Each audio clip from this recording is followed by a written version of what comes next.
কিয়ামতের দিন নাজাতপ্রাপ্ত দল কোনটি হবে? রাসূলুল্লাহ সাল্লাল্লাহু আলাইহি ওয়াসাল্লাম বলেন, আমার উম্মত ৭৩ দলে বিভক্ত হবে।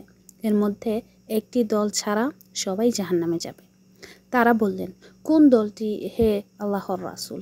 তিনি বললেন, যারা আমি এবং আমার সাহাবীদের নীতির উপর প্রতিষ্ঠিত থাকে তারাই শুধু জান্নাতে যাবে।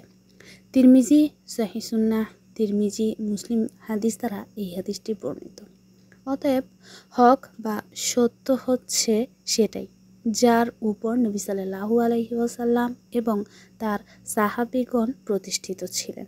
তাই নাজাত পেতে চাইলে, আমল কবুল হওয়ার আশা করলে তাদের অনুসরণ করতে হবে এবং বিদআত থেকে সাবধান থাকতে হবে।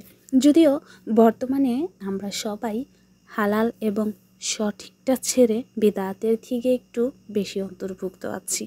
আল্লাহুম্মা গফির লি জামিয়ান ইনশাআল্লাহ।